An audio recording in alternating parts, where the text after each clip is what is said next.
Leia Healthcare. It's good to live. Proud sponsor of the Real Health podcast with Carl Henry.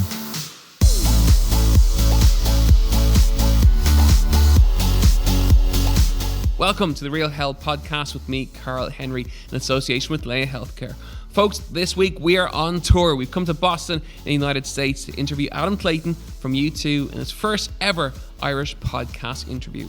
We're going to chat all things health, all things touring, and the experience from 40 years together as a rock band. If you have any questions whatsoever, it's realhealth@independent.ie. It's hashtag Real Health Podcasts on Instagram and on Twitter. And as ever, folks, don't forget to rate and review. But above all, sit back, relax, and enjoy the interview. Adam Clayton, welcome to the Real Health Podcast. Thank you. Really nice to be here. How's it going? Haven't seen you for a while, but you looked after me very well. How's things? Good. We're coming to the end of this American leg. We get 2 months off, and then we start up in Europe. So Okay. You're seeing us kind of at the point where we're a little bit giddy because summer is coming. So you got full 8 weeks off in the summer to recover, relax, and Pretty much, kick yeah. This year, this is the first time we've taken 2 months off in the middle of the summer when we've been touring. But we've been working quite hard over the last 4 years, and everyone said we've got to have a good summer break this time. great. We Well, that kind of owe it to our families. That kind of guides me to my first question, which is that, I suppose that's 40 years together as a band. What drives and motivates you guys, or yourself, to keep going forward with new tours, new albums? What's the motivation and what's the goal? Well, I think, first of all, the opportunity is there that we can do it. So you never want to kind of not do it if it's there. It's such a unique thing to be able to have a 40-year career, to be playing these tours, to be making records that people still want to listen to. The other thing is it's such a special thing, to come into a town and realize that there's 20,000 people, or if you're in a stadium, 80,000 people that want to gather together and have this communal experience. And it's like we turn up, we kind of create the music that allows everyone to interact, and it's an amazing feeling. So that's kind of it. It's what happens is why we keep doing it. Okay. And how do you come down from that? So last night we were lucky enough to be at the gig. Amazing experience. I was wired when I got home, and I was only a spectator at the concert. How do you unravel and unwind after something like that? Being on stage to a group, to such a big audience. It's much easier now, having done it for 40 years. It feels much more normal to go back to a hotel room kind of on your own after being with 20,000 people, and the quietness and the stillness is actually quite welcoming. 20 years ago when we were, hitting the circuit with the Joshua Tree and Acton Baby, it was a lot weirder, to come back to a hotel and try to unwind. But now, I hate to admit it, but I do get home. I have a cup of kind of sleepy time tea or chamomile tea or any of those things, and maybe watch a little bit of Sky News or CNN or something, and then I'm ready. Okay. I'm done. So the approach to touring then has probably changed over the course of that time frame, in terms of touring has become a healthier experience, I would imagine, than what it used to be. It has for me. Again, starting out years and years ago, our day was very different. We would stay up, quite often past 4 o'clock in the morning, and that way, when you did go to sleep, you would sleep till midday, and then when you were going on stage, it was the middle of a normal person's afternoon. That's very much changed now. Yeah. I get up much earlier. I don't drink. I don't do any of the activities that might enable you to stay up late. And I have a much more regular routine. And I work out, so my mornings are important. I get to the gym in the morning. I try, at the moment, I'm trying to eat vegetarian. Oh, yeah, okay. I've been reading so much about how bad just the meat production and how bad the China study was the big book for that a couple of years back. A huge promotion. Bill Clinton went vegetarian after reading that. It's fascinating. And you know, I've been getting blood tests for heavy metals in my system, and my mercury levels were high, so I've stopped eating fish. You know, you just focus on this stuff as more information becomes available. Mm-hmm. Okay, so the awareness of health is huge then.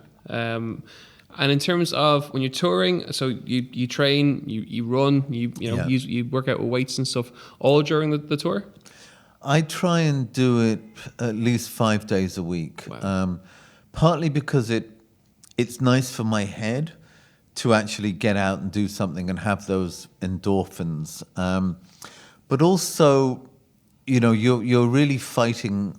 I feel like I'm fighting nature to a degree, to be having to put out the most amount of energy in your day at 8 o'clock or 9 o'clock at night is a bit of a challenge. Mm-hmm. And, you know, during the day, I feel like I have to try and stop my head going into practical places and you know, having meetings and phone calls about sensible responsibilities. I need to try and keep myself free so that the flow of that energy for the show is there. And you know, I'm 58 now. It's hard to access that. Mm-hmm. So I suppose it's a little bit of putting yourself first. Recognizing what you need to do, which is a little bit of you time, whether it's working out, whether it's running, or whatever it may be, and the ability to say no, I suppose, is important. Yeah, I mean, you have to manage your day because it's about that. It's about your vital energy, and that's not always possible. You know, there are always things to do. There's always you know, a good reason for concentrating on something else. But certainly for those 2 or 3 hours before the show, it's like you have to free yourself of being in the practical side of the brain. Was that always the plan or the goal in your head, years and years and years starting off? I'm fascinated by people who are incredibly successful in their fields in terms of what they do. And sometimes you meet people like that was the plan, that was the driven, and that was the goal to be. Was yours to be playing music to hundreds of thousands of people all over the world? Yeah, I think so. I mean, and it was a naive kind of ambition because I suppose, you know, you never know what it really entails. You never know what kind of discipline it's going to take to get to that point. And I suppose for us, when we first got together, it was to be, you know, the biggest band on the north side of Dublin, and then it was the biggest band in Dublin, and then it was, you know, the biggest band in the Republic, and you know, it was just each time the goal got bigger and bigger, and I have to say it is really quite odd now to be playing sports arenas or stadiums around the world for the, you know, the third or the fourth time in your career, and no longer feeling that sort of nervousness of we don't really belong here, we shouldn't be here, we have to be on our best behavior. Of, you know, you kind of know the people that work in the stadium, you've been in there before, you know the rooms. It has a familiarity, and that's odd. I mean, that is rarefied and privileged. And I suppose that's a confidence that comes with experience.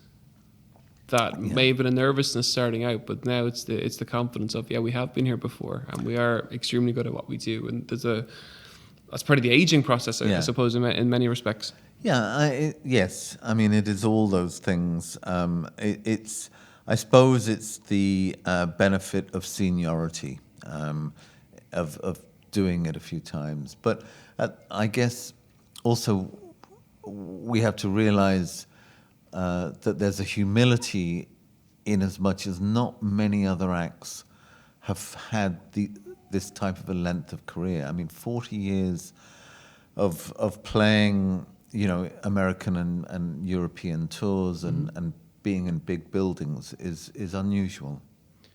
And what's that down to? Obviously, as a group, and even watching it last night, we were so close to the stage that we could see there was a unison to the group that's phenomenal to watch. It's almost telepathy in terms of what each member is going to do. So obviously as a unit you're very tight.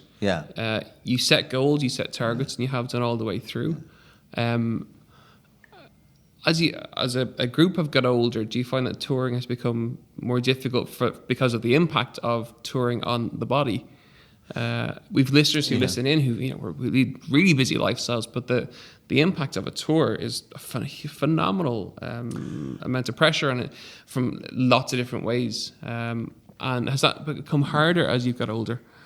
Yeah, I mean, it's a bit of a surprise how something that you never even used to think about and that you used to love doing, you now have to manage your time and your actions a bit. I think partly because I spend quite a lot of time working out in the gym or quite a lot of time running, that before the show I would have some physio just to loosen me up. Okay. And I guess, even 10 years ago that was not such an issue, but now I feel it. From holding an instrument for those 2.5 hours, I know that my shoulder and back and neck all need work and they get a bit seized up. And that's, you call it an occupational hazard. It's a high-end occupational hazard. But those are all conditions that have to be managed. And Larry has had it kind of much worse because being a drummer and being a very heavy hitting drummer, he is constantly, for those 2 hours, he is hitting a resistance. Mm-hmm. And I mean, that has screwed up his various joints and various muscles and what have you. So he needs a lot of work, both before and after the show to get through it. And I guess, it's like an athlete.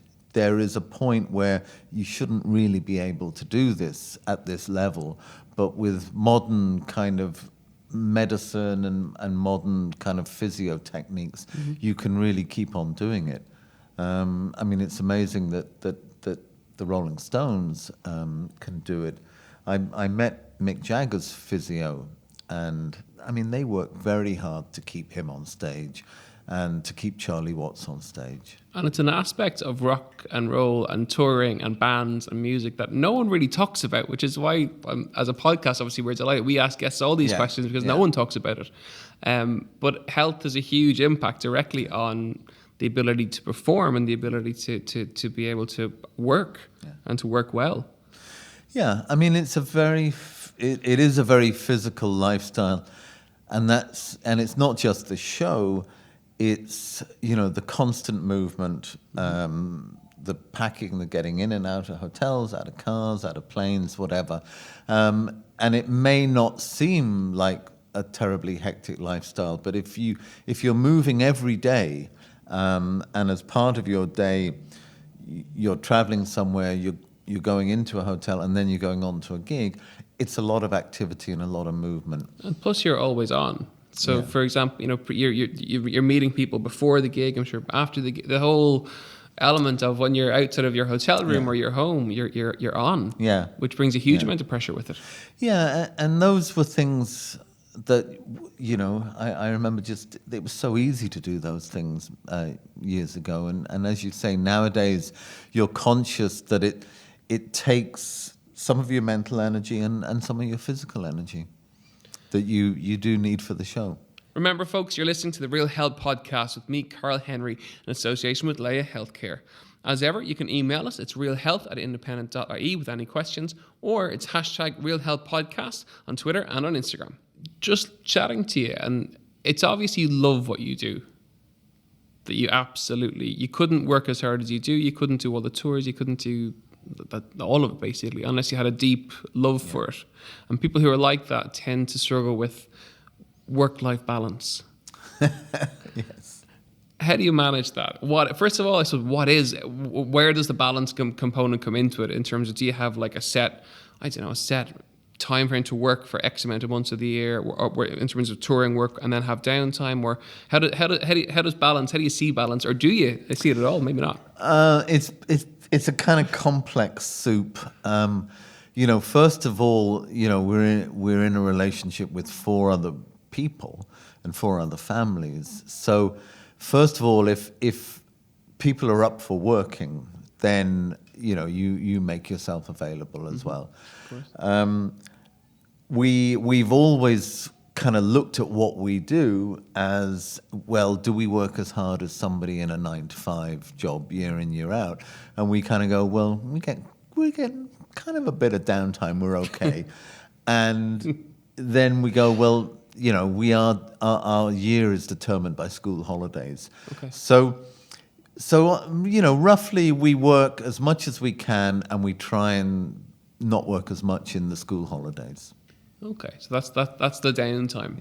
Yeah. Okay.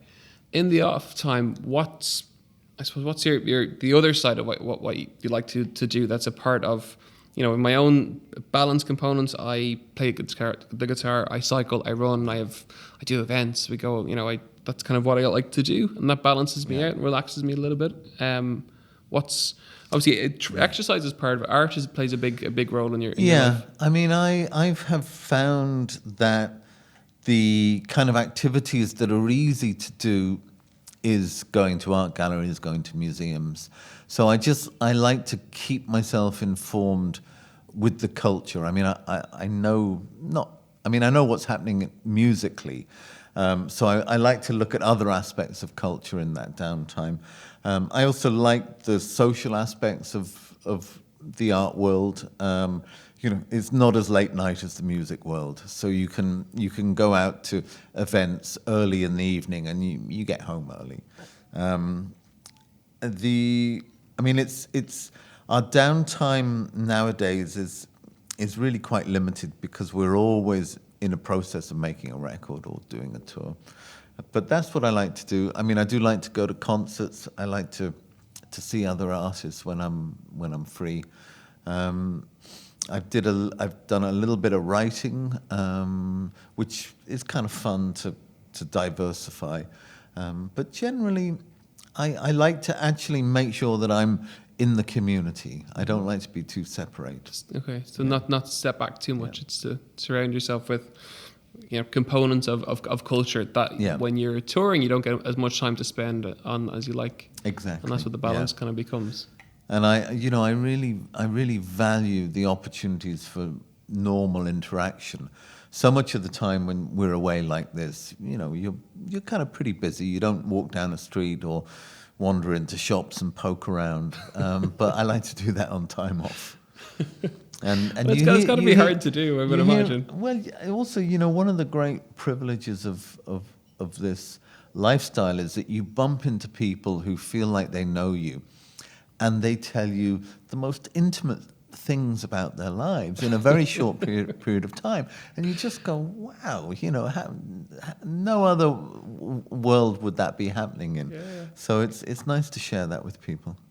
I suppose that obviously there's a familiarity because of the fact that people listen to the music, they read the books, they go to the concerts, they feel as if they're nearly almost halfway there when they meet you, that they have met you before. They sort of trust you and they just share stuff, which is an enormous privilege. Cool. I want to talk a little bit about mental health. I know you've been an advocate and a campaigner in Ireland for many years with the campaigns to get men to talk a lot more about their mental health. Yeah. Do you think that's starting to happen? That it's becoming a little bit more normalised? I think, there's been such an increase in the awareness, not just at home, but internationally. It's become a very international story. And what got me interested in it was that the statistical information said that the people who suffered, and particularly men, that are young between 15 and 30, the quicker that they got some help, the quicker they could overcome whatever the issue was. And that just seemed to me like a really significant message to get out there, that instead of living with the stigmatization of having a depression or some kind of illness or obsessions or whatever is going on for someone, the minute you get help, you change the dynamic. And that's what I got interested in. I also got interested in the fact that, I had a history of sort of low-level depression, really, but just not feeling very good and having low self-esteem. And I just felt the minute I asked for help and got involved in programs that changed that, my life got better. And it's a simple thing, but it's the hardest thing to do, which is to ask for help and get help. It's a brave, it's an incredibly brave move. To be, I think because men are generally shy about feelings, emotions. It's almost like something not to talk about. I do think it's definitely changing. I think we're starting to see it.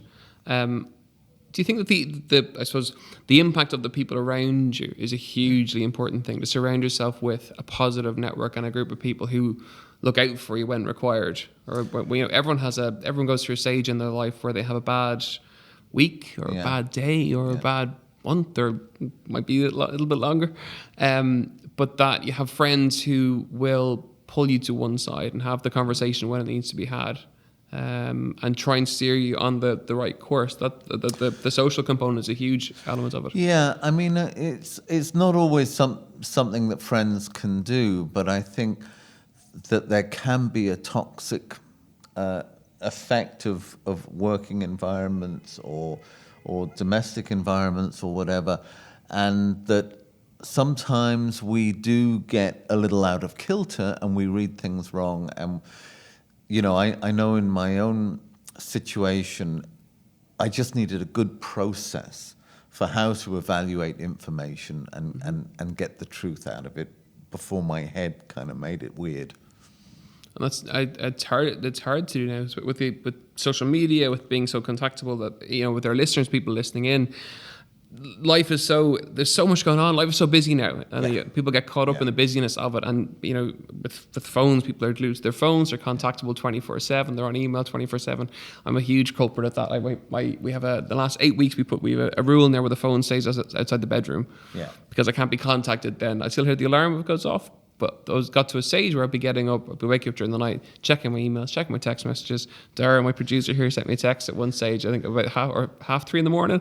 He was away and responded to it instantly. And he's like, what the hell are you doing up? I'm like, I'm kind of working. The busyness of life has become an influencer now in terms of mental health and in terms of affecting it. I think it's very hard without that meditative time in our lives anymore. That the minute we have a spare moment, we check our phones, and that robs us of valuable recreational time. I think, I certainly know in my own life the amount of stuff that I'm processing and dealing with on a daily basis is not the way we were built, not what we came into the world to do. But I feel sometimes like I'm just a 24/7 administrator. and how do you get out of that then? Have you come to it where you can step back from it, or do you know what I mean? Do you recognize it now where you maybe wouldn't have before? I do recognize it. I mean, the thing that I find I got robbed of was, that those moments of being able to sit in a car when you're being driven somewhere and actually just look out the window and in a sense meditate, because I always got to get into a car and I'm either texting or emailing or phone calls or stuff, and I actually said, no, I'm not going to do that. I'm going to put time aside in the day for all of that, but I actually am going to enjoy where I am at any given time. So just from chatting over the last kind of 20 minutes or so, one of the key things that strikes me is an element of, and it's a word that's used a huge amount, but of mindfulness. That you like to be in the zone, be in the moment, to do what you're doing when you're doing it. So if it's being in the gym, or if it's being out for a run, or if it's sitting in a car just looking at the window and just being comfortable to be in the moment and not have to be kind of constantly kind of on or doing stuff. Well, that is aspirational. I don't always achieve it. I fail a lot of the time, but I'm aware of it, and that is my goal. Which is half. Well, awareness is half the battle. Awareness is half of it. Just one or two final, I suppose, questions really. Do you enjoy exercise? Is it something that you love to do? Have you got to a stage where it's a part of your life that you can say, yeah, I love it and I do it because I love it? Yeah, I do now. I mean, as a kid, I was very exercise allergic. I mean, I was a kind of chubby child. Really? I wasn't health conscious in any way, and I hated contact sports. I hated group sports. I just didn't like any of it. And then, really, I guess when I gave up smoking and when I stopped drinking, I suddenly started to have a different relationship with my body, and it could tell me things, and I could feel things in a way that I never did before. And I think I've learned that no matter how developed our brains are, the body is what controls us. And if our body's in good shape and it can get over an issue or get over a problem, it'll lead you where you have to go. And if you fight the body, that's a battle you're going to lose, no matter how willful you are. On that note, you're coming to Dublin towards the end of the tour. It's November, I think, isn't it? Yeah. What happens after that when the tour finishes? Well, again, this is the end of a 4-year cycle of work, and we really have no plans going into next year. We really have got to the point where this is a full stop at the end of this tour. 4 years is that's a huge amount of time for one project. Yeah, I mean this was always a sort of 2-album project, but the success of the Joshua Tree tour in the middle of it just kind of grew and grew. And then, we had various setbacks to the planning that we thought was perfect, and life is like that. So now we're looking at next year as being a year of regrouping, probably trimming our whole operation down and just taking stock of where we are. Downtime, yeah, which is well and truly earned after 4 years of touring. Adam Clayton, thank you so much for joining us on the Real Health Podcast. Folks, as ever, you can email us any questions that you have for shows. It's realhealth@independent.ie. It's hashtag Real Health Podcast on Twitter and on Instagram. And as ever, if you enjoyed the podcast, or even if you didn't, don't forget to rate and review. Every single review makes all the difference. Hope you enjoyed the podcast, and I'll see you next week.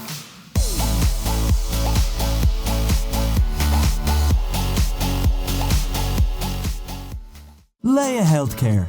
It's good to live. Proud sponsor of the Real Health Podcast with Carl Henry.